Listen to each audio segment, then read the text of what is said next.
Where am I? Welcome, everybody, to Judge Lab number 6, GP Melbourne Tales. We have two guests with us tonight who travelled to my hometown to judge the GP. First, we have Morgan Meehan-Lam, whose Judge App's profile tells me that they have judged at least 15 GPs, as well as one Nationals, but I'm sure there's holes in the old data. How many Nationals did you do? At least 3, I think. Plus two New Zealand Nationals, I think. Yep. Yeah. Yeah. I've only got the one National showing up in Judge Apps as well. There was a few more than that. I've got 0, but I definitely did 2. Cool. And then to keep boosting the signal on recognitions, we need to read out, or I want to read out, that Morgan received a recognition in the third wave from Fabian with the message of, I'd like to recognise your unfailing efforts in trying to grow and support your judging community, even through continual setbacks in losing events. Your close and continued support of L1s once they're certified is fantastic. Without you, there wouldn't be a judge program in Tasmania anymore. And yeah, congrats. I know you do a lot of great work down in Tasmania. So, Thank yeah.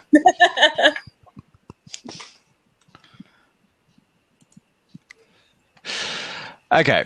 Our second guest is Matthew Miles Watson, who hails from Auckland.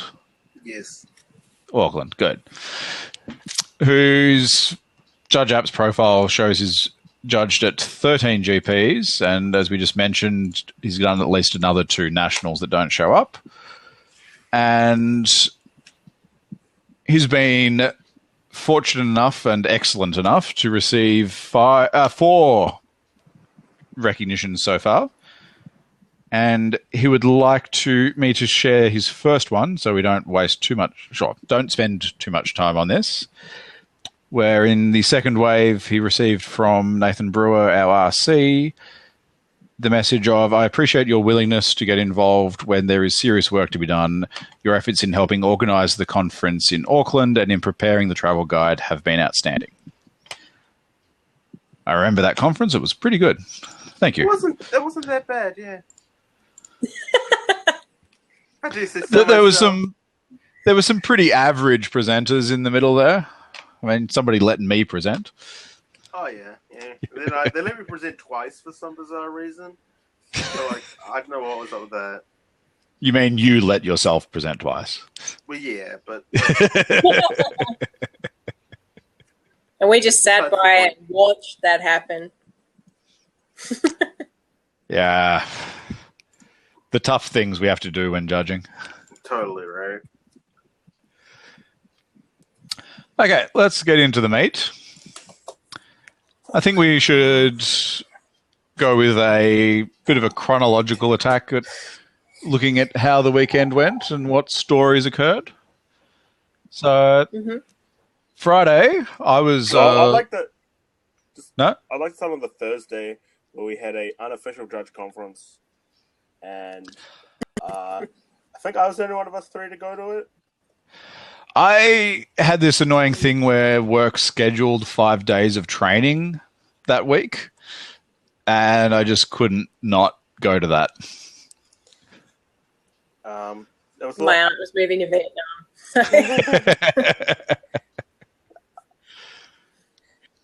that was a lot of fun. We had some good presenters. Felt really laid back, but in a good way. I presented. Yeah, that was a lot of fun. Props to Lex and Paul for organising all of that.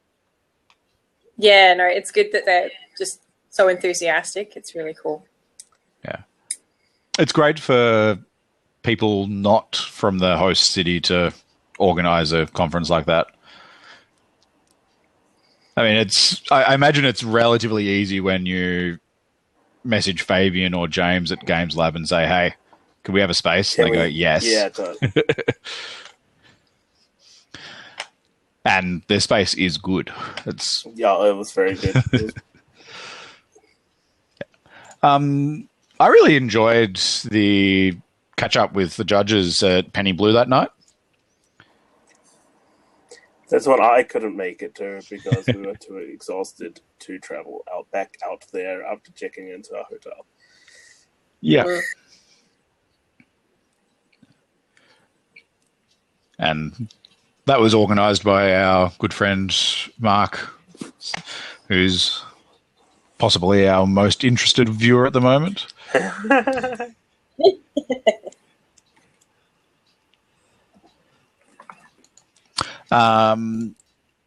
Yeah, those judge catch-ups once a month are really quite a lot of fun. Yeah. Trying to do the same thing around here, but Yeah, same. We've done one so far, which went okay, but there's a bit of drama that I won't go into here. But we're trying to organize the second one just after Shadows of Innistrad Cool. comes out. I wonder if that's the good scheduling for one or not, being that pre-releases are busy for judges and therefore they might be sort of overdoing Magic things, whereas picking sort of more of a lull time might work better.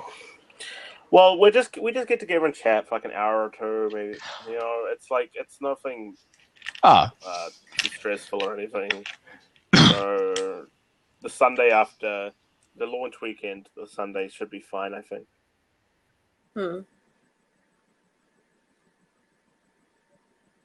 Yeah, it shouldn't be too bad. I know they're very low energy and not much required to hang out in them. So, Totally. Yeah. More thinking of conflicting time resources with the rest of life. Yeah, totally. Yeah. Okay, so we're done with Thursday. Any interesting stories from the conference?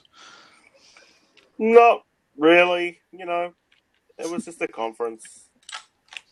Yeah. My most interesting story from the catch-up would be that purely an ego thing for me, but, you know, Chris was sitting there and he wanted to get to know who was actually there and who was judging the event so he could meet them. And went around the circle and was like, oh, yeah, no, I know you, when he pointed at me, and just moved on to the next guy. That was nice. Anyway, less about my ego, more about cool judging stories. Okay, Friday. As a local L2 who had training at work all day, I wasn't there. for you. Oh, for you indeed. No matter how bad the stories are, I think I'd rather have been there than at the training. Oh, probably. It was certainly, like, in all honesty,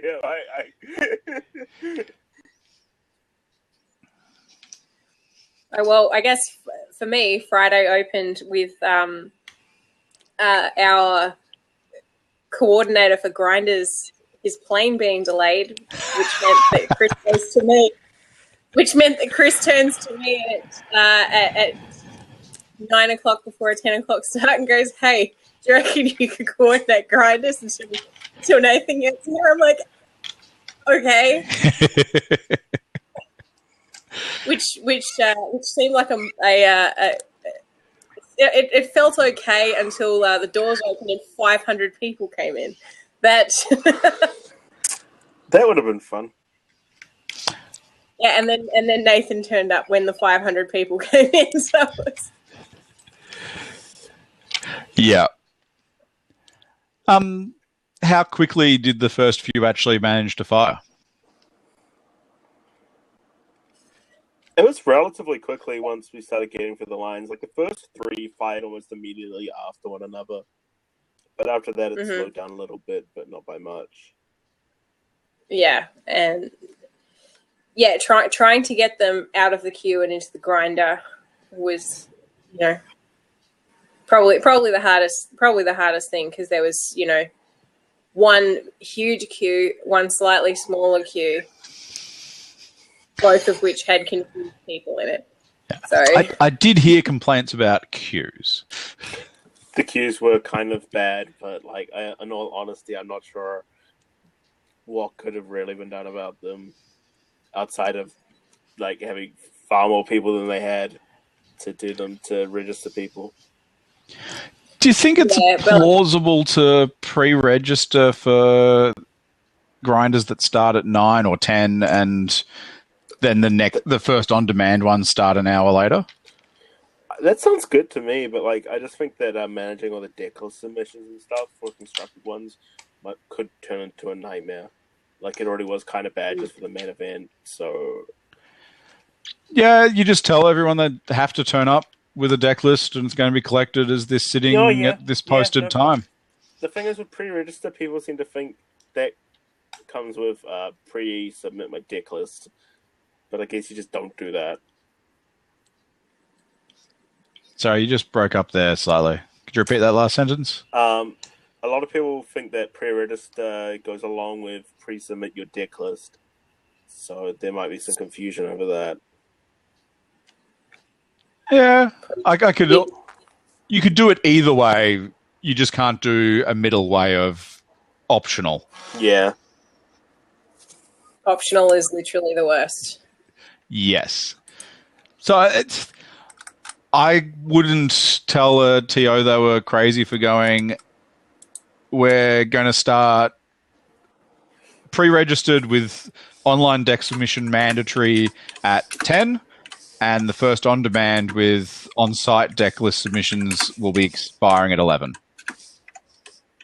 That sounds reasonable. Yeah. Yeah, I like that. I actually quite like the idea of pre-registering for grinders. Like, I don't really see why you couldn't do it, and I can't really see anything against doing it.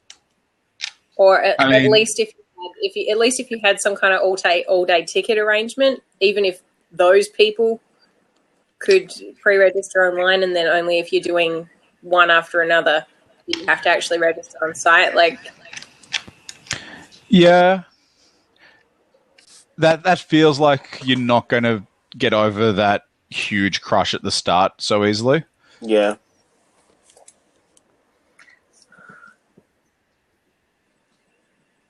Depends. I wonder some people just want to grind.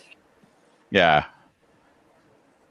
I wonder if that could also speed up a distribution of RFID cards to all the pre-registered players in those grinders. That's a good point. So I reckon those grinders would fill up pretty quick with pre-reg, in all honesty.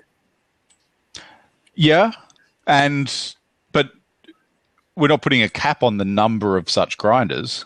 No, definitely not. Yeah, that's what I'm saying. They'll fill up quick, so you can get the RFID cards out there quick. Yeah. And you just tell all the players they're not allowed to leave their chair until at least they've been handed their RFID card. Yeah. I'm sure I can convince the Joe to watch this watch this blab on repeat later. Yeah, totally. So any awesome stories of what happened on Friday? We made it. Yeah, we survived. Like that was a good feeling at the end there. It sounds. Were the queues through the day limiting really how many grinders fired? Because the total number of grinders seems reasonably low. I think perhaps apparently there are a decent number of people lining up for an hour and a half, only to find there was an F-boss, so that was kind of bad for them. I do not understand players just blanket expecting that and not checking before queuing. Yeah, totally. I completely agree. I don't recall Lindsay ever having F-boss either, for at least a few of them. Yeah, we've lost Morgan temporarily, but hopefully she'll be back in a sec. Yeah, Yeah, I can't recall Lindsay having EFTPOS.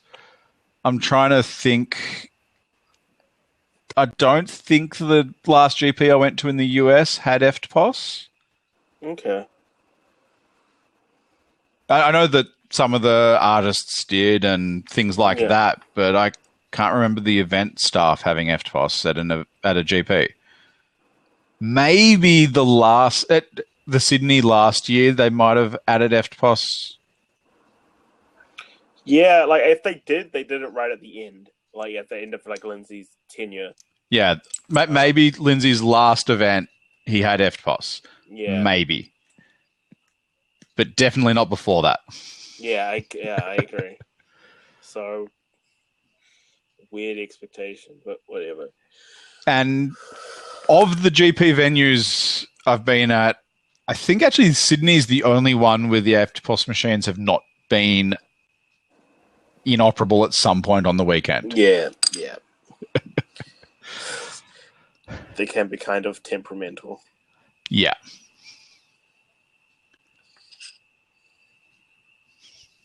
Sorry, just checking on my dog. Morgan seems a little bit up and down at the moment. Yes. She was there for like half a second and then it dropped back out. Anyway, we will continue without her and I'll keep letting her back in. Oh. Trying to find some better Having Wi-Fi. some connection issues there, Morgan? Yep.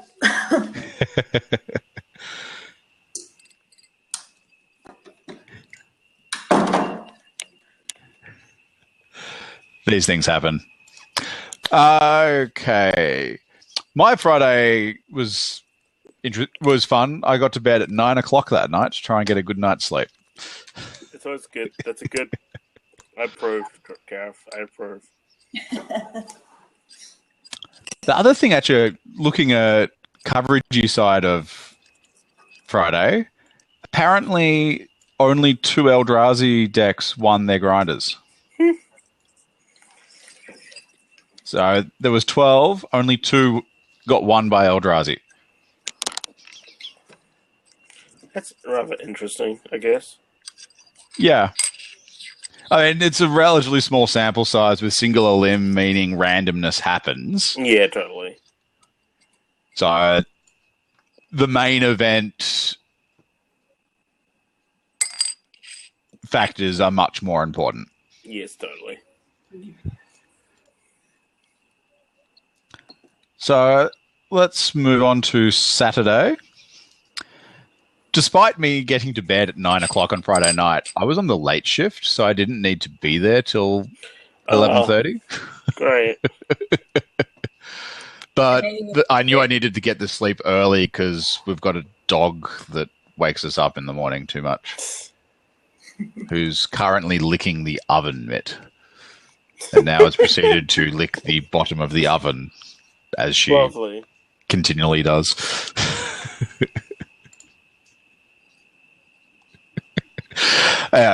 That's enough of my dog. Were you guys on the main event on Saturday? Yes. I think I remember that. Sides AM. You were sides AM. Okay. I was on the... Oh, sorry. Anything interesting happen? Well, we had a kind of... the whole first few rounds with the pairings was kind of a mess until we finally sorted things out. But, like, we first of all had them all in the rooms, but then it just got too ridiculous with the amount of people, 1,100 people all trying to see their pairings. And then we tried just shifting the one half at the one end of the room, the other half at the other end, and that didn't work. So we ended up putting them outside, and that seemed to help out a lot. I would more phrase that as it helped a bit. It was still pretty bad. Yeah, it was not great, but with the fact that we didn't have enough room in the hall for a proper pairing setup inside as well as outside, that was. It would have been great if we'd actually had the space to be able to do an inside pairings and an outside pairings. But, yeah, I feel the event space just wasn't big enough, really. Yeah, but even if we magically gave every player their pairings immediately where they were standing, there wasn't enough aisle space for the players to efficiently get to their tables. Yeah. I know most of the bigger... the best GPs I've been to, they've had great big aisles separating sections of tables, so you can move a lot of players quickly.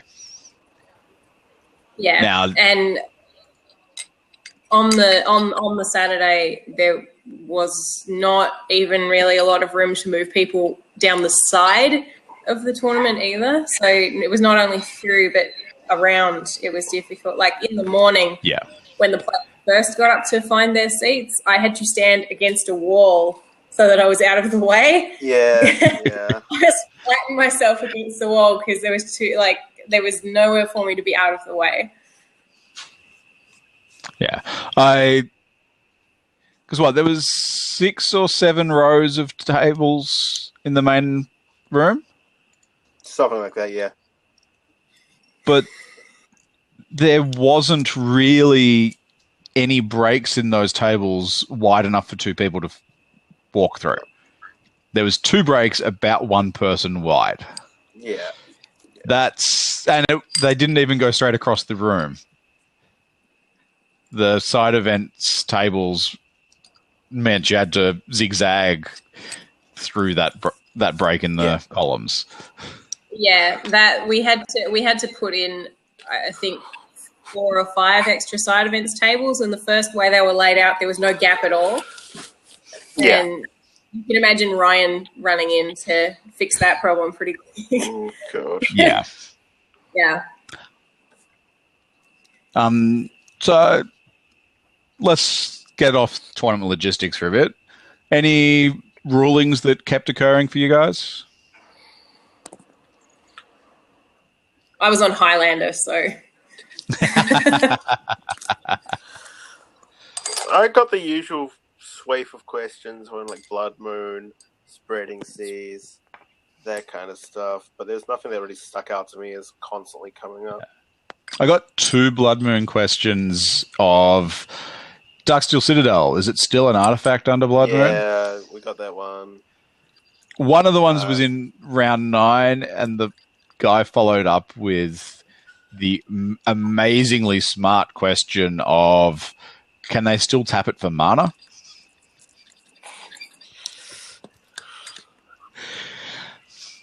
Yeah. It had been a long day for that player, clearly. Yeah, sure.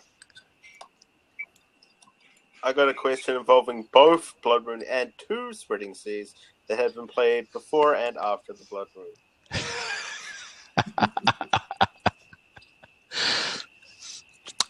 Cool. Yeah. Were you on what team were you on, Matthew?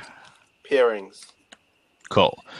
So let me guess, other than tardiness, you handed out 0 game losses all day?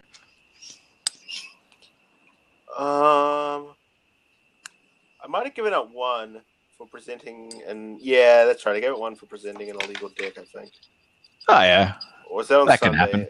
That definitely happened. I definitely gave out 1 game loss. Besides tardiness. Yeah. I love how we've really removed all the game losses from Magic. Yes, it's pretty good. Portion of the warnings as well. Yeah. The statement we can make is them. Game losses are not ending games anymore. Right. They may prevent a game from happening. Like presenting an illegal deck, the game hasn't started. Yeah, totally.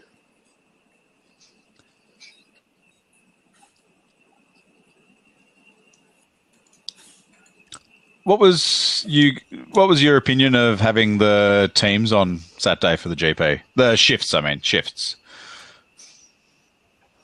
I think that they were much like on Friday, balanced correctly. Like we needed, especially on Friday, we need way more judges in the morning. Then 2 o'clock is far too late for everyone to start coming. Yeah, well, because some teams are depending on those PM guys to come in, so they can have their breaks. So there's people who've been working since the morning, and nobody's been there to relieve them until 2 o'clock. I mean, with GPs the size they are here, I mean, surely we could get away with having the PM shift start at like 12:30 or 1. Which is a lot more comfortable for the morning shift at least, and those tend to be very busy times, in grinders and on side events generally as well. Particularly with you being able to just hand over nearly everything to the PM shift and then nearly everyone go on break for half an hour. Or at least like half of the room. That's pretty nice.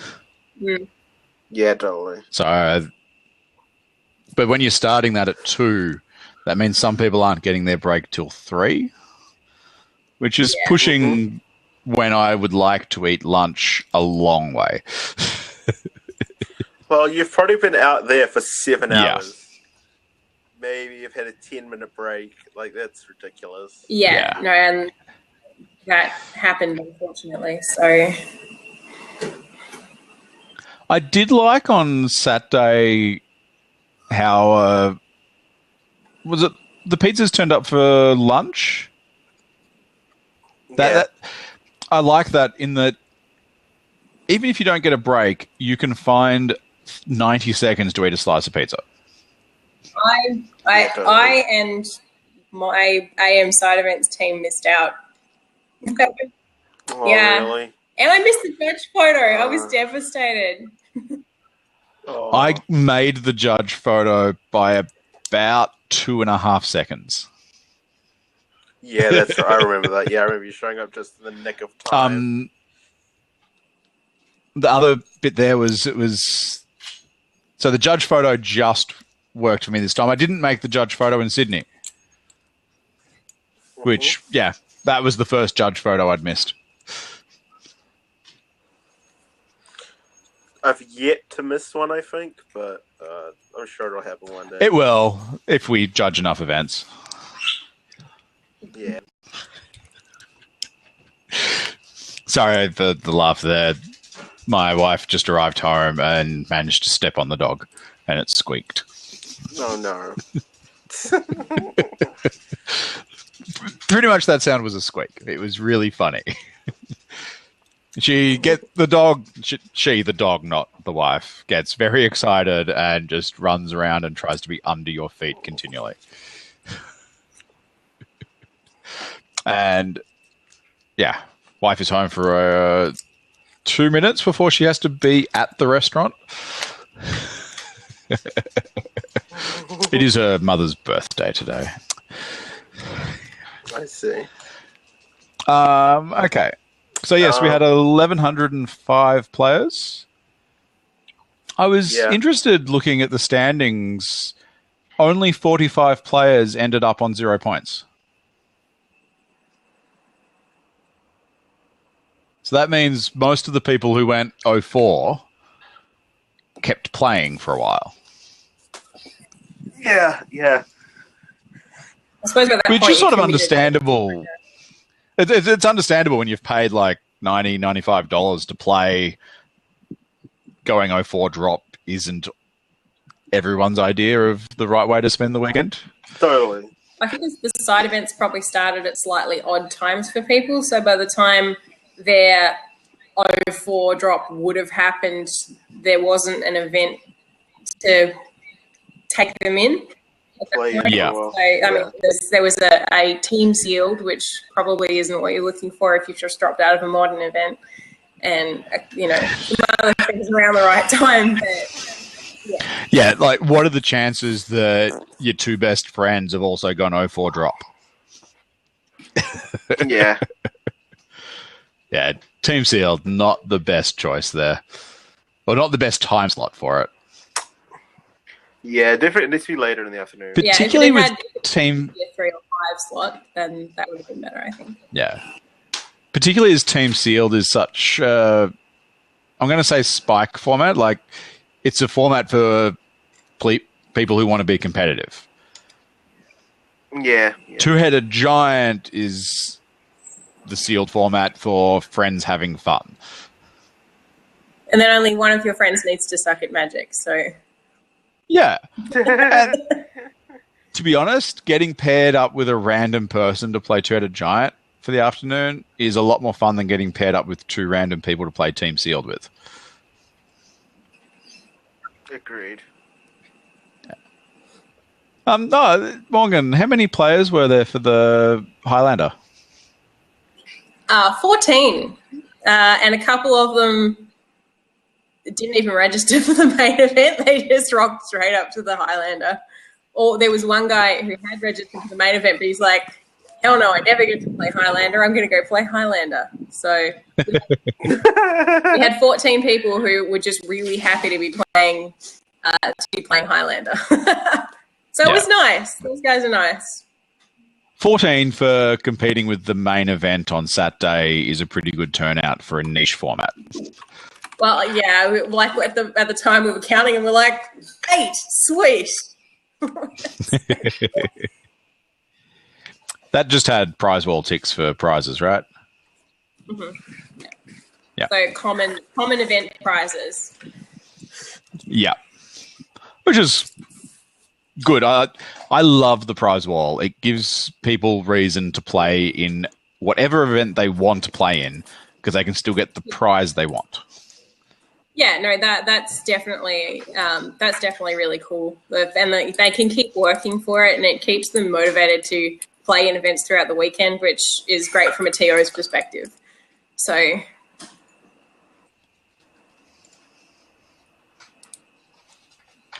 yeah.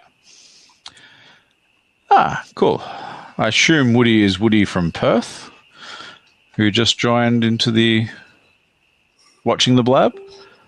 Welcome, Woody.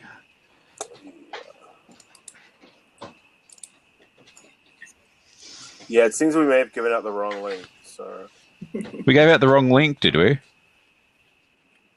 I think the link in the Facebook thing is not the correct one because you changed it from Tales to Stories. I may have done that. Have you corrected me? I believe the correct link is there now. Whoops. Okay, we might have a few people watching on replay later.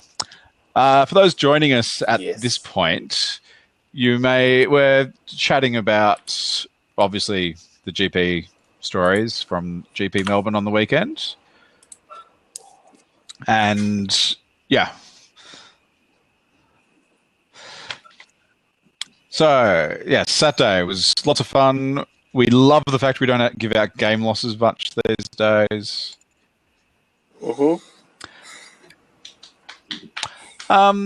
Woody, what were you up to on Saturday?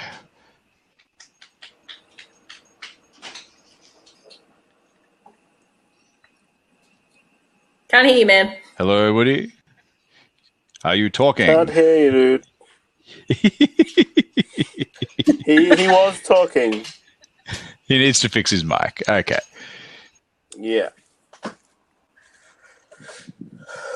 Type your answers. Type them.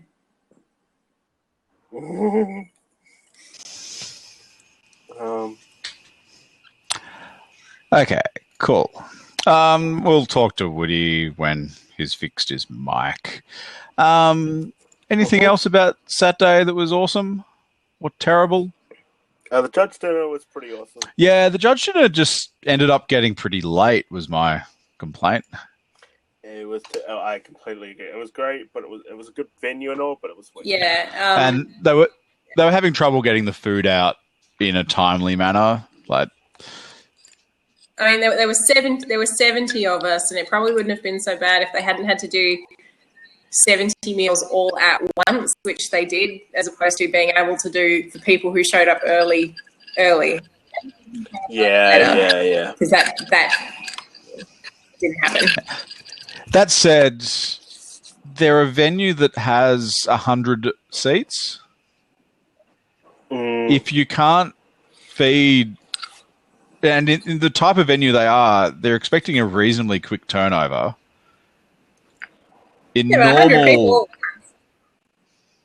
yeah, but in normal things, you'd expect to turn over 100 seats with 100 meals in what, 2 hours? Like someone sitting in a restaurant like that for 2 hours would be a long sitting. And most of us had pre-ordered our meals, and they were batching one dish at a time. So I'm still going to not give them a pass on their speed there. I think part of the problem was that they kept waiting.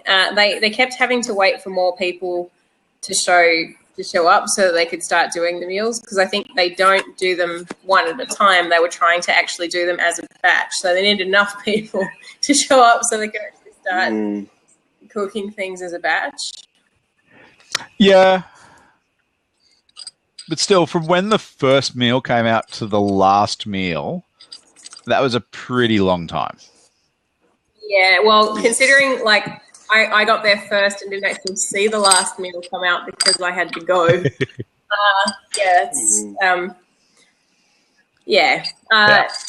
I'm not sure I saw the last meal either, because when I finished eating my burger, which was pretty good, it wasn't amazing, but it was pretty damn good. I checked when the next train to leave was and decided not to run for the one that was leaving in 2 minutes and catch the next one, but I caught that train. I believe Nathan was waiting quite a long time. Yes, I did see him get his, and yeah, he wasn't happy. I felt so bad. There must have been enough I left, because I started feeling a bit ill because I had one too many milkshakes. Yeah, we hit the milkshakes pretty hard. Yeah. 3 was a mistake. Should have stuck at 2, but then they're like, "Oh, and where's Australia's buying a free drink?" And it's like, okay, milkshake number. Did you have different milkshakes or just the same? I had two M&M's ones and one Maltesers, or the other way around. They were pretty good milkshakes, but the cup size kept changing, which was pretty odd. Yeah. As I walked out, I can guess why the cup size kept changing. As I walked out, I heard the waitress asking a waitress behind the counter for some forks, and they replied with, "We have no more forks." Oh my god. So, Thomas, what were you up to on Saturday? We can hear you. Yay. Saturday. I don't know. I ran around and gave a lot of slow play warnings to everybody. That was my entire weekend, basically. That's good, because I failed to pull the trigger on any slow play warnings this weekend. I gave out more than any other judge in the whole GP, apparently, according to Mark. So it's not hard to believe. Yeah, you probably could have just given out 1, and you'd give up more than mostly any other judge of the GP. It was cool. It was fun. It was a lot better than Sydney for me, because Sydney, it was my first one, so I was still kind of freaking out about the fact that it was a GP. When I was able to relax a little bit and actually judge.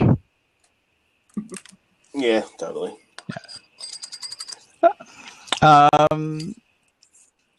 Yeah.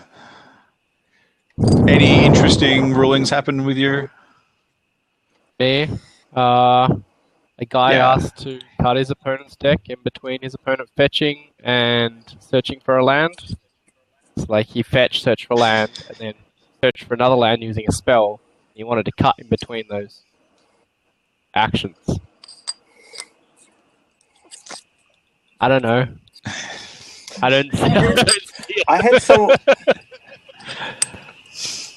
I've had to actually threaten... I've threatened players with slow play for insisting on shuffling between every resolution of that stupid storm spell that plays spells for free. Oh, Mine's Desire. I tried to give a player slow play for pile shuffling in between mulligans, And before I gave the slow play, Chris was just around the corner. So I ducked around the corner. I was just like, Chris, is it okay for me to give a slow play warning for this? Because I've already given this player a slow play warning before for just playing slowly. I don't want to give him a game loss for this thing that someone's going to tell me is okay. And he just goes, he asked me how long the pile shuffling was lasting, and I was like, 15 seconds. He's like, okay, that's fine. Turns out later on that he hadn't realized the player was pile shuffling between mulligans, and I should have given the slow play warning. But, you know. It's not the worst thing not to, but should have at least told him you don't need to do that. He's wasting a bunch of time. Like, yes, I like to educate. I did tell someone that you really don't need to pile shuffle more than once. Like that, it was quite stern. These were all in the feature match, by the way. So these are not new players. Like, these are pretty experienced players.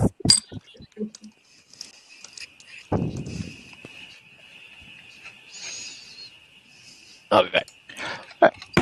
Cool. I might. Is it? Yep. I might actually just boot Thomas while he's gone to let anyone else jump in if they want to.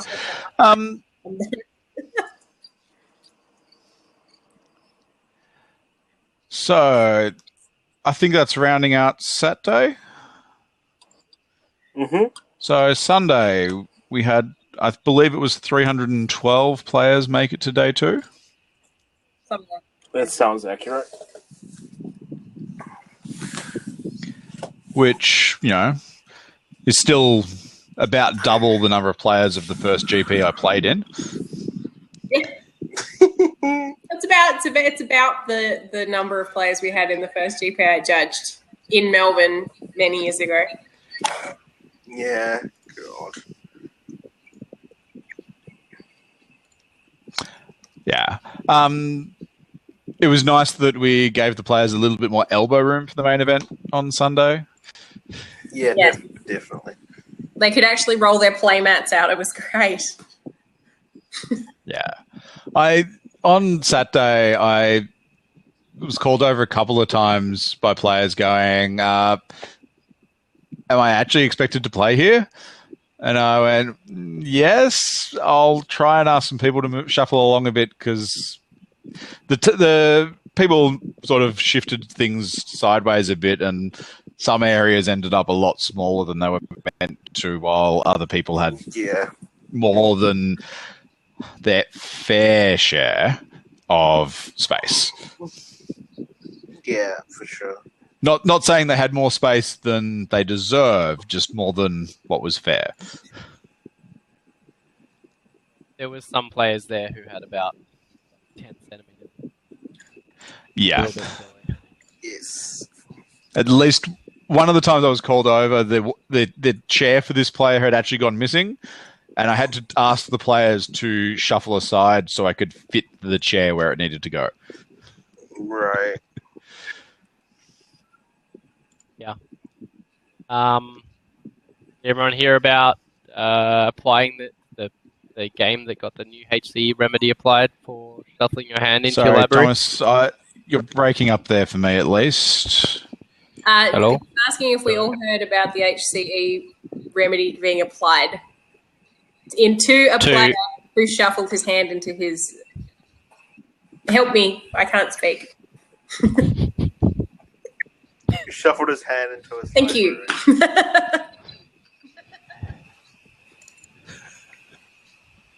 It was glorious.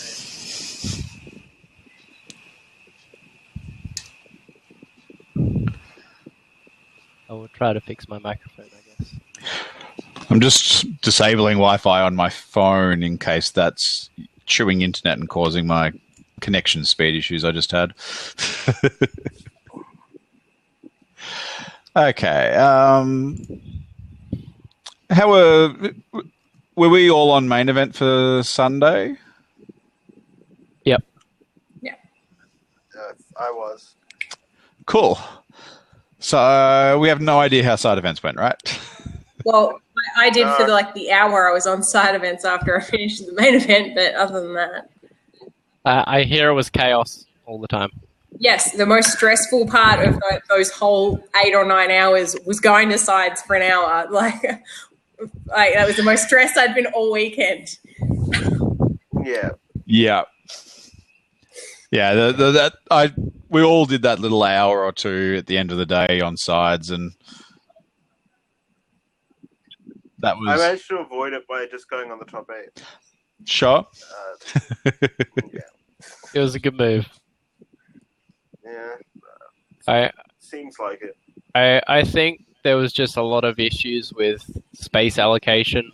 Like there was apparently some grinders on Friday that didn't fire just because they didn't have enough space, and on Sunday there was people just didn't seem to know where each event started and finished, and I saw a schedule, 2 of the scheduled events clashing by 3 tables, I think it was.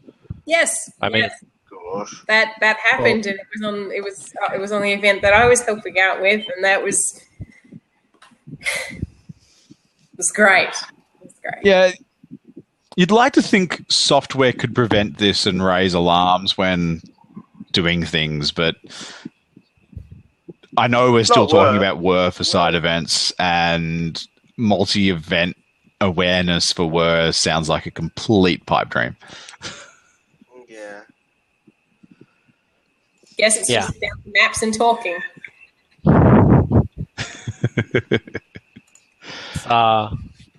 That was Morgan had about 3 players interspersed on 3 tables, standard event, and she was from the sealed event. Yeah. And it was pretty awkward because the standard players already had their playmat, but the sealed players didn't. So people were trying to distribute playmats only to these 3 players with no way to tell who they were other than just picking up the results slip and physically reading it. And then have the full it didn't have the name of the event on it, and I was like, now I'm trying to figure out where this event that I'm trying to help with actually is, and I can't tell from the results entry slips. Good times. Yeah, it was great. Definitely. Has everyone done their reviews? I've done 1 so far.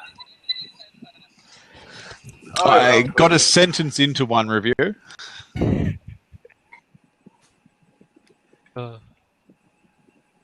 I literally went home that night and thought, I'm just going to do them all right now before I forget everything. Then I don't have to worry about it anymore. Yeah. And I got them out, and now I'm laughing. It's great.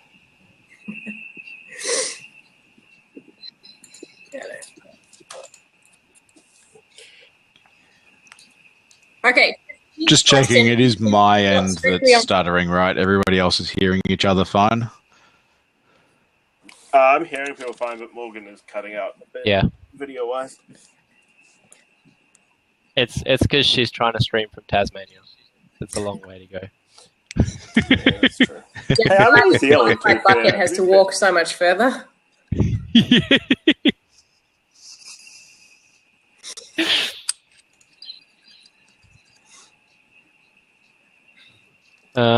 There's now, I don't know if it was on there before, I didn't see it before, there's now an official email to provide feedback to Chainlink events.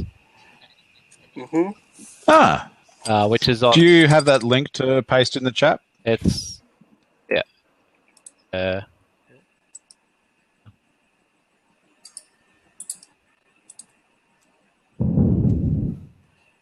That's where Joe said all feedback should go. So I fed that through to our local group because I think people have plenty of feedback for them. Yeah. And it will make some players feel better to just be able to know they're at least talking to the people who were responsible. Yeah. Well, I've had many people message me asking to provide feedback, and I'm like, the wrong place to go, mate. There's It's nothing to do with me. Let's chat about how the new TO was for us judges. So we chatted a little bit about the judge dinner, which was overall pretty good. It's always a challenge to get that much food out to people.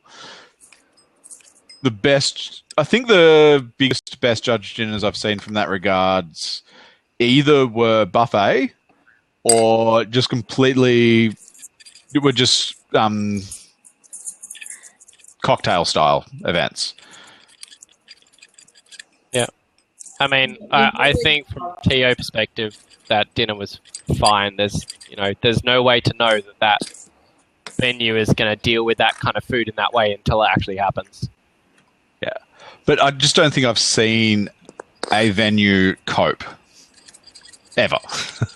Yeah, it's difficult. Yeah, it really it needs to be catered like a garden party or a cocktail thing, just where people can eat when they need to eat, and then if they have an 8 o'clock start, they can leave. Mm-hmm. Yeah. Yep. See, I think I'm going to try and always suggest cocktail or buffet venues for judge dinners. Yep. I think buffet is a really good idea, in all honesty. Hold on. Buffets can still have the problem of if you have 40 people turn up at once and try to eat at once, the buffet's empty. But a big enough venue should cope. Yeah, totally. And especially if they give them enough warning. Yeah.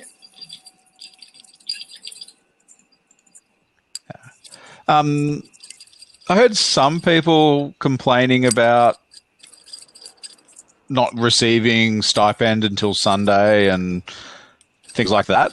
Did that we didn't get ever affect any of you guys? Yeah, well, everyone got it Saturday. Right? So it wasn't until Saturday, and because I wasn't there for the main team briefing, I had to go and find information late about where to get it from. So I got mine on Saturday, but there wasn't any general information disseminated to the judges about how to do it. Yeah. Yeah. Which I didn't actually receive my stipend until after getting the product and cash from Joe on Sunday, but I wasn't actually concerned about it. And he actually had to go fetch me back to give him back a box because he gave me one too many boxes and didn't give me my stipend at the time he gave me the employment cash. Yeah. But it all worked out in the end. Like, what's the major reason for giving the stipend separately to the rest of the product? Is it? Well, it's usually just so that you can get it on Friday. Yeah, so you have money for lunch. Yeah, basically. It's super expensive in the rooms. Yeah, I know some TOs try to give out the stipend each day. I feel that it probably makes a lot of sense to hand out all of the stipend on the first day someone is working. Yeah. Particularly when the stipend, assuming the worst case happens and the judge just scampers off for Saturday and Sunday. Yeah. The stipend for 3 days is still less than the money you were paying them for Friday. Yeah. So I can't see a downside to give out all the stipend immediately and then pay everyone on Sunday. Yep. Well, that's usually what they try to make happen. Yeah. So, but yeah. I think they understand that now. That was just misunderstanding, I guess. Yeah. Yeah. Regional differences.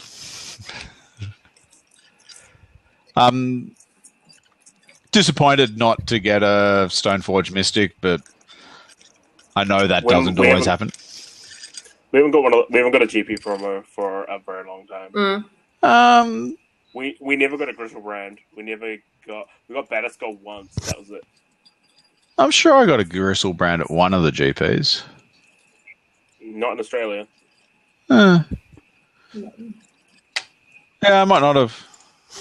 I don't know. I don't. I thought they'd relaxed on the idea that GP promos were only for players. No, not at the last one. I was interested that the playmats didn't have judge written on them. Yeah. I mostly like that. Yeah. Yeah, so do I. I prefer that. Okay. Majority of people don't actually really care about the playmats, so they're happy to just try and sell it off. And the judge on it will generally make that a lot harder. Really? Yeah. I'm a hoarder, so, I don't mind. I mean, yeah, I'm a hoarder. I can show you my pile of playmats right now if you'd like. But I'm classy, so I have a cardboard box. well, I think unlike all of you, I got 2 sets of them, so I do have a second set to sell for a change. But how did you end up with a second set? if your international judge has got 2 sets. Yeah. Oh, yeah. That Makes sense. That makes sense. It's like an extra $50 in our pocket. It's nothing major. It's not like it covers our flights. No. Yeah. Here's some more weight for your case home. Goodbye. Yeah, totally. Well, I fortunately gave mine to Alan to take for me, so that was definitely a good play. Not that my case was ridiculously heavy. So, are we expecting similar numbers for Sydney, do you think? I think more. Yeah. Sealed Sydney Pro Tours the weekend after. I'd expect more. I would tell any TO who was planning for Sydney to be less than 1,500 players to be changing their ideas. I'd be super surprised if we got 1,500, but it would be really nice. Yeah, me too. I think 1,500 is too high. 12 to 1,300 seems reasonable to me. How many players at the Pro Tour? That's true. I didn't think about that one. So we've got an. If we take the 400, you're assuming they'll all play, which isn't necessarily true. No, so 300 travellers for the Pro Tour I'd bank on. Yeah. Because they can organise their flight to get them there early enough. Yeah. It's the correct way to prepare for a foreign Pro Tour is to arrive about a week early anyway. Mm-hmm. You don't have to pay. They want to. You don't have to pay for expensive accommodation because you can stay anywhere in Sydney. It's whether they want to spend the weekend playing sealed or testing is the real question. and you'll get to see, Yeah. beautiful Olympic Park.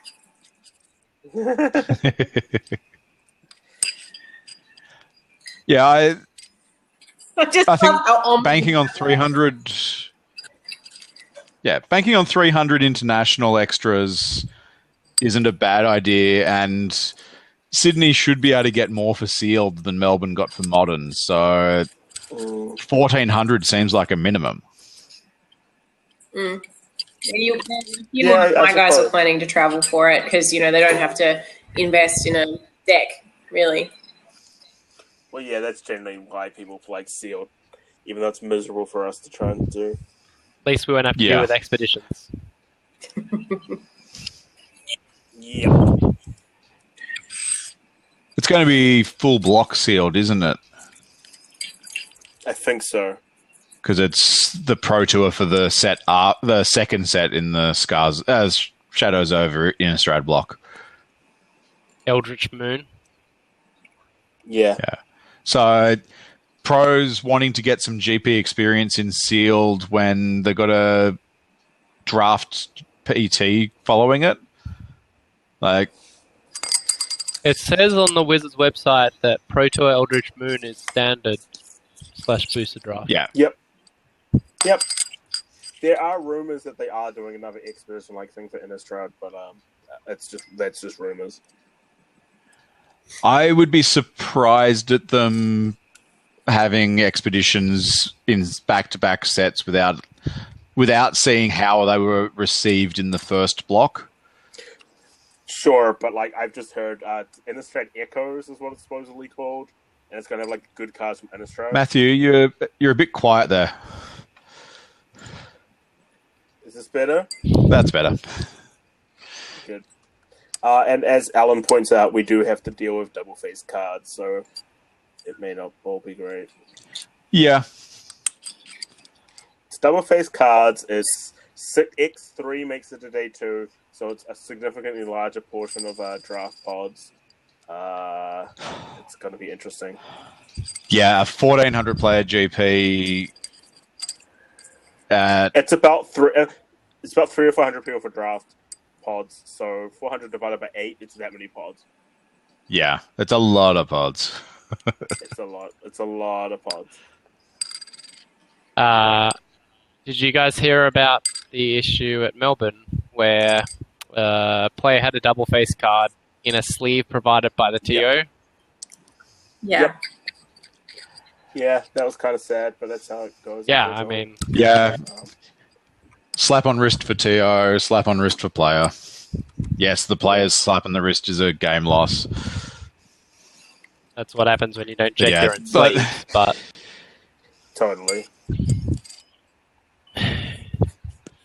Something else to improve on, I guess. Well, I have one thing I'd like to talk about, and then I'll probably head off to bed if that's all right with you guys. That's fine. I'm looking to finish up when we wind up at some point, but yeah. Get to bed, you far easterner. No, first of all, I just want to talk about. I did my first team lead on Sunday. Yeah. Dude, give us a chat about that. To get my recommendation for L3, went fantastically. Had a really good team with Kaya. Which team were you leading? Simulink Deck Checks, which is quite easy for a constructed GP, but it still had its challenges, which was fun. Yeah. And I got the wreck, so one step closer to getting my L3. Yay. Congratulations.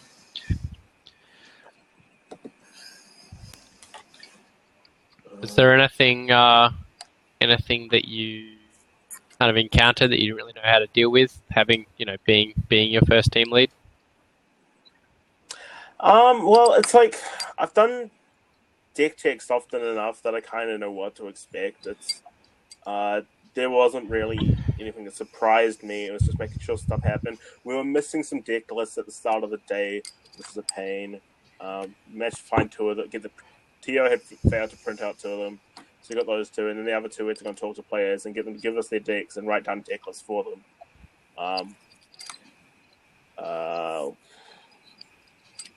We had to make sure we had to get 32 deck lists to coverage at the end of the day, which I made sure happened quite quickly, which was good. I was quite pleased with my team for getting that done so well. Yeah. But yeah. Cool. Yeah, it ran really smoothly, fortunately. Cool. Well, good luck on the progress towards L3. Yeah, thank you. We would love for there to be an L3 in New Zealand, I believe. Yeah, it really would. I've at least heard so many different people say that. Alan and I are nearly there, and so yeah, hopefully we'll get to test in Sydney, but we'll see what happens. Then I'll buy you many milkshakes. Yes, milkshakes. That's just what I need. But no more than 2. The third one is a mistake. I think if you get L3 in Sydney, we have to force a 4th one down you. Oh, shoot. That might not end well. I mean, I'm very much about responsible alcohol drinking, but I'm completely fine with irresponsible drinking of milk products. I don't know. But yes, so I'll head off then. Thanks for hosting us, Gareth. Thanks for being here, Morgan and Tom. And I'll talk to you guys later. Yeah. See you around. Bye, man. I did have a question, which is, what did you think about having the judge dinner on the Saturday as compared to, say, the Thursday night? See, Thursday is an interesting day because you've still got a lot of people coming into town. Bye, Gareth.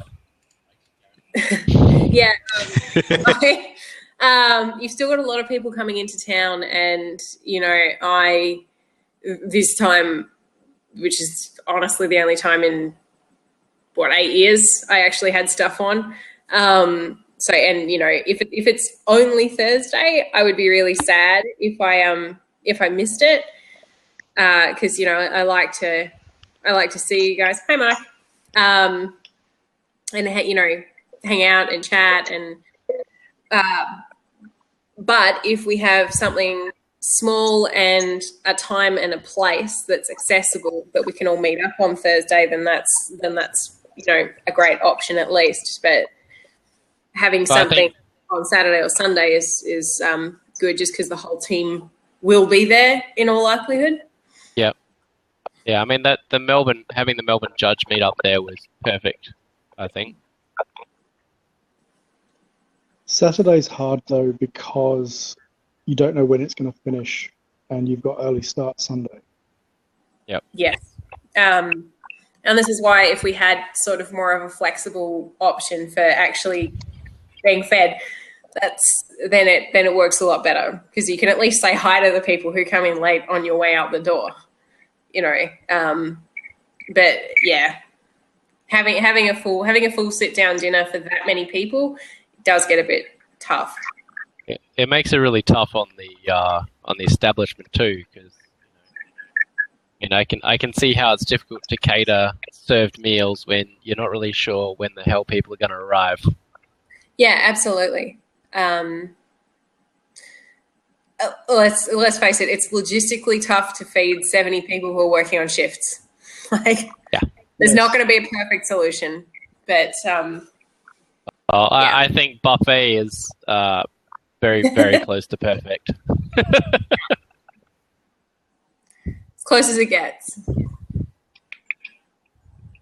How was your GP, Mark? My GP was very busy on Saturday and not so busy on Sunday. For those that don't know, I was scorekeeping. How's the new software? Surprisingly good. Sounds almost grudging.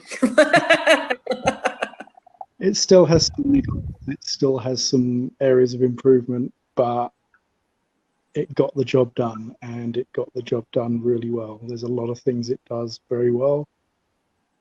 Mainly things like result entry is really good. You can drop players really quickly. The penalties is a lot better. I love the new match result slips. You can export any printout pretty much to Excel, so you can manipulate things, find things. Yeah, it's just got a lot of good things, and you can connect to 2 or more computers to it. That's a big advantage.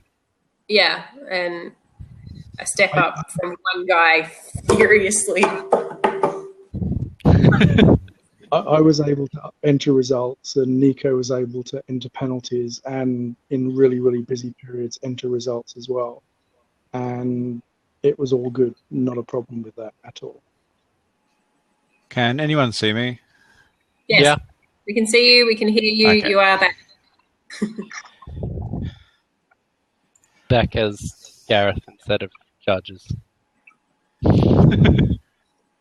I'm having real fun with very weird issues. I can't type when I'm on Android, which is why you would have seen me watching but not actually saying anything with the occasional weird showing up. So, and I wasn't going to while I was on the train. For me to get this working, I need Chrome and Firefox open and to try and connect. We've got a portrait of you then. It seems to work pretty well for me. Yeah. Fine. I'm doing all right. Given that I'm on my phone, admittedly on Wi-Fi, but I'm on my phone, it's working pretty well. Yeah. Yeah. I think it still has that issue that if someone's speaking when you try to speak and it's coming out the speakers, then it dampens your microphone so we can't hear you. But apart from that, it's fine.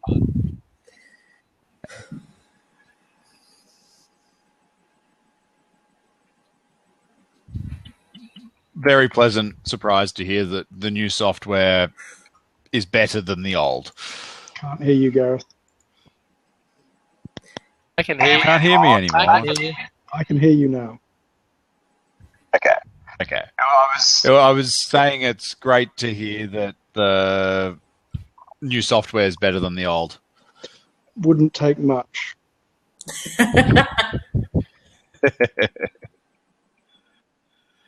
Oh, Fabian had to declare an event on paper, a two-headed giant event. I think that was Friday. No, Fabian seems to have real luck with running events on papers. He's Right. constantly having to do this. Oh, I laughed. How many players did he get for the Lucky Deep Sealed Two-Headed Giant? Oh, that's what it was, right? It was something in the 30s, maybe more. That's not bad. Teams. Individual players, I think it was, but I can't remember off the top of my head. 30 players is less impressive. 30 teams is pretty good. We seem to get quite a few for like the Chaos Two-Headed Giant Sealed. That was on the Friday afternoon, though. Yeah, well, that's the one he had to do manually for the first round, I think. Oh, yeah. If they got it working after the first round, I remember that. That's fine.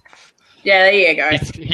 He screwed up and didn't give the scorekeeper one of the teams, and so we had this player try a hand-in result that didn't exist. It was like, I won! And I'm like, I don't know who you are. You're not in the system.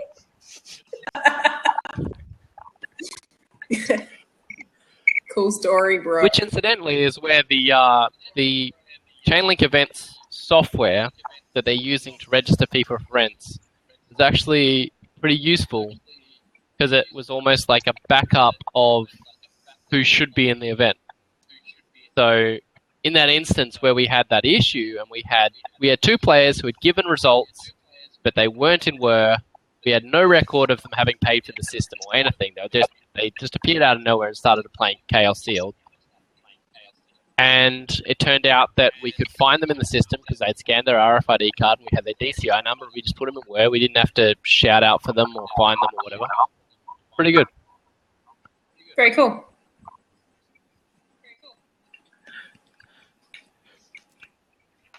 Yeah, I've been pondering lots of technological solutions to event enrollment for GPs, mostly on the side events things. Yeah, well, I talked to Joe this afternoon, and apparently electronic pairings and electronic enrollments is something we are looking into for Sydney. So maybe we'll see that. Cool. I think players were able to pre-register for the scheduled side events. Yeah. Yeah. The one that I think's important to try to pre-register, which we were chatting before you two guys were here, is doing pre-reg for the first round of grinders on Friday. Yeah, I was there when I was watching while you were talking about that. That's a very sensible thought. It's the issue then you have is what happens if players don't turn up. Well, if you're using that kind of registration so widespread, then you can have a separate line that is only for people who are checking in for side events that they have already been registered for. Yeah, I think online payments and then check-in is probably. I like that. Yeah. You do lose a lot of the advantage of just being able to start them first thing in the morning without needing staff involved too much. Yeah, but I mean, if you have a whole bunch of people who are pre-enrolled and prepaid for the grinders, you can almost just have some kind of smart technology there with a list of everyone. You just go up, you find your name, you click check in, and then the first 8 players to check in, 16 players to check in, you buy your grinder. 8, right? I don't know. I didn't do any grinders. Coming on the line to pay, and also giving players the opportunity to pay in advance with imaginary card money is good if they need to do that. Love imaginary card money. I think if you're going to do electronic registration and electronic prizes, you need to go all in and allow people to register on site electronically, or at least check in electronically, sign into events without even having to interact with a person. Yeah, I think that is the goal. Like, that has to be the goal. It would be amazing, right? And we can check into our aeroplane flights via a little kiosk. We can surely do it for a card game, right? Got to be possible. Slight budgetary differences, but sure. I mean, it's the same thing. I pre-register for a plane ride, and then I turn up and tell them I'm there. Then they fire off the plane when I get on. I'll borrow the check-in way through. How's that? I love the idea of being able to sign up for another grinder later in the day online, pay with PayPal, and be told which table the event's going to start at. That's a dream. That's assuming you know how many people are going to turn up, where it's going to be allocated. Unfortunately, technology isn't always the best answer. Simplicity is often the cheaper and easier way. If it wasn't for the having to register for the electronic prize card, provide ID to prove that you were who you were, because apparently that was important, the queue on Friday would have been a lot shorter. And yes, it's a lot of paper and it's equivalent to cash, but prize tickets being actual tickets is a lot easier to handle. Yeah, I'd forgot that they'd probably want ID, which makes everything harder and slower. Yeah. I think without that ID check, it might have been a lot easier, but I don't know. I mean, is the ID check important when you're first signing up for your card? Because it doesn't matter if I say that I'm Joe Smith when I get my card. Because if Joe Smith tries to come and get his card and he's already got his card, they're not going to give him a second card, no matter how much ID he gives them. I think the issue was they wanted to make sure that if you lost it, someone else couldn't use it. So you actually had to give ID to redeem it. I'm not sure about signing into tournaments. That might have been a possibility as well. But sometimes I think you just need to either trust people or deal with the fact that you treat it like a credit card or a cash card and say, this is virtual cash, lose it. Yeah. Whereas they were giving the sort of the guarantee that if you lose it, no one else can, and we will provide you with another one with your balance effectively. Unless they do what PAX does and just mails everyone their cards before the event even starts.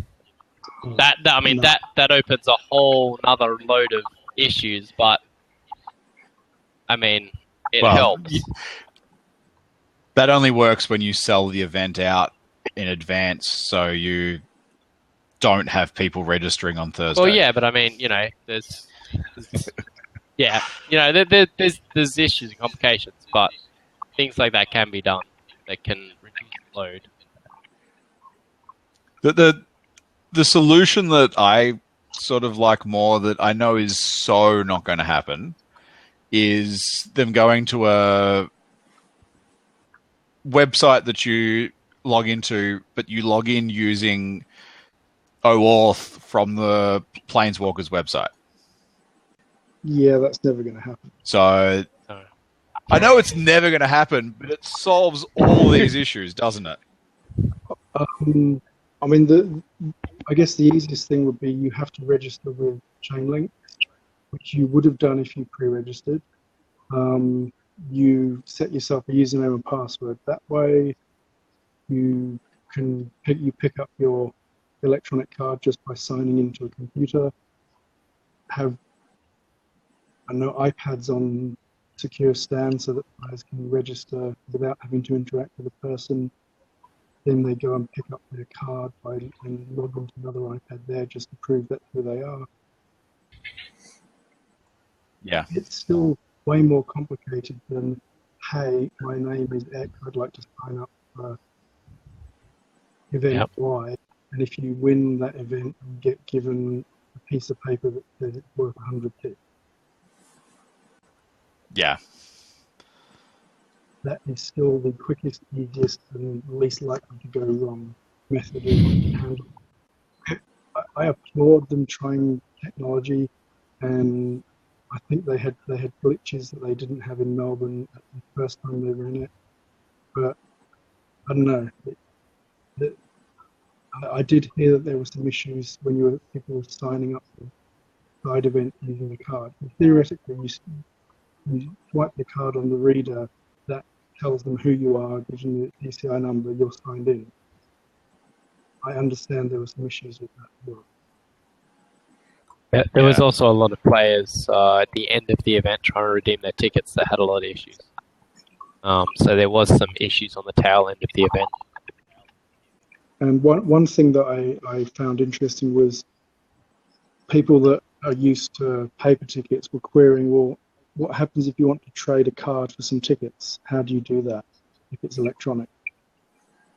You've got... Yeah, and the loss of that is a big downside to me. Mm. Yeah. Yeah, I mean, I don't know. There's advantages and disadvantages of both systems. I think if they can make this system efficient, it could be really good. But there's a lot of work to be done there. Yeah, no, I agree completely. Well, I'm going to have to... Thank you for dropping in. Not a problem. It's like 8:30 for all you guys, right? Yes. Yep. I'm sitting here. It's like 5 p.m. I haven't even had dinner yet. It's great. I haven't had dinner yet either, but it's less great. I just got in from work, so, and we won't talk about my 3.5-hour commute this morning. You didn't like the bus? Oh, the bus was fine. It was the extra half an hour to get to where the bus was, and the waiting for the bus for an hour, and then waiting for a train at the other end for another 15 minutes. Yeah, no, not fun.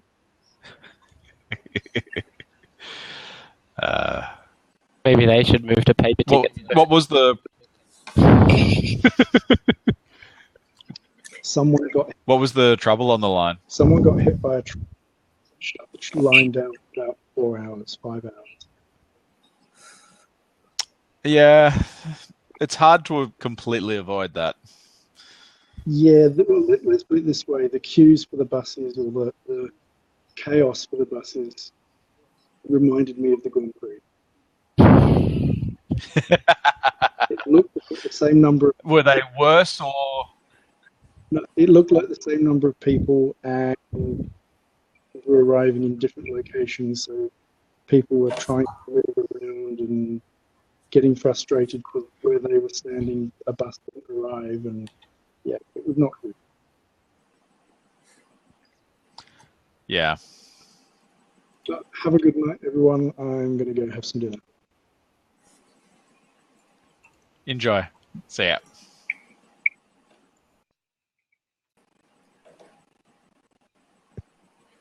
Okay. At least this time when someone left, it showed me they left and I didn't accidentally kick myself. I was wondering what happened.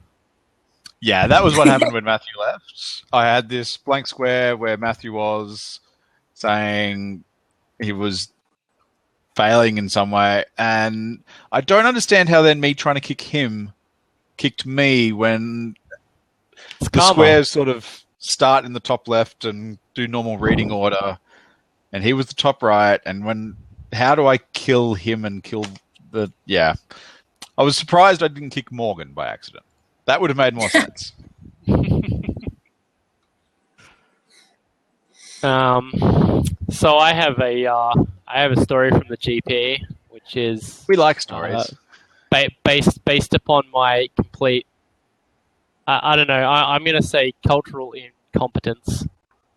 Let's go with that. So on the Saturday, I turned up at the scorekeeper desk, and I had screwed up a results slip, and so I initially tried to I walked up. It was about 5 minutes before the end round, which is pretty bad for the scorekeepers. So I walked up and I started saying something. This in general to the end around people plus the people at the desk, and Joe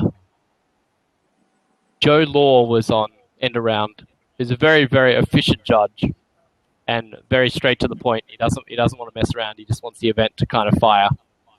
And and he was very, very harsh about telling me not to say anything that could even be construed by the scorekeepers. And so I turned and had this conversation with him. And I came back later, and someone had brought up one of the issue slips saying, I should have this many points, and I have this many points instead. Now, Joe didn't know this, but I'd been on the other side of this where the other person had brought in the same slip, and I knew what had happened. So I started talking about this again. So I just come up and started talking to the scorekeepers again who were dealing with this thing. Joe just looks at me and then got someone to send me away. And I left with a bit of a bad taste in my mouth because I just had this really bad interaction with Joe.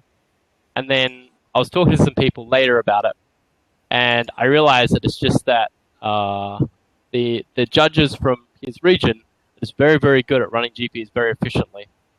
And so I think that we kind of got off on the wrong foot there, mostly because I just have no idea how the cultures differed between judges over here and judges over there. Because I've only ever judged one other GP, and that GP was here. And that GP was very, very much Australia heavy in terms of judges. There was a couple of Asian judges, but not really very many. So that was an eye-opener for me.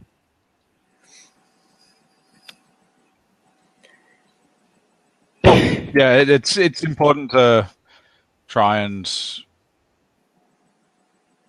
keep things in perspective and realize not everything is personal.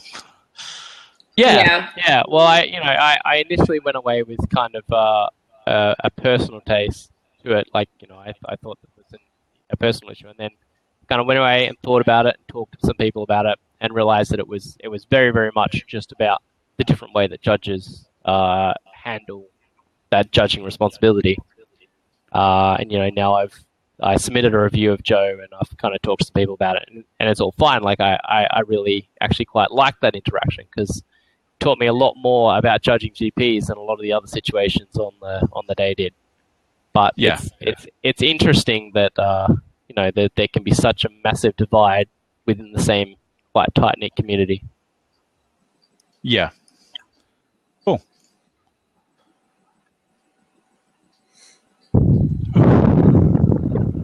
Any other stories, or we should wind this up as we're closing in on 90 minutes of content so far? Pretty good.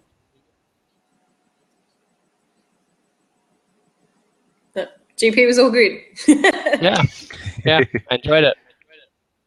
None of our viewers want to jump in with a cool story? No. Going. Okay. Thank you to all of the people who jumped in and got on the video stream. My co-hosts, Morgan and Matthew, and our random drop-ins of Thomas and Mark. Thank you, all of you. Had a lot of fun in the GP, and it's been great to hang out with some of you again. Yeah. Until next time. See you in Bye. Sydney. Thanks, Gareth. See you all in Sydney.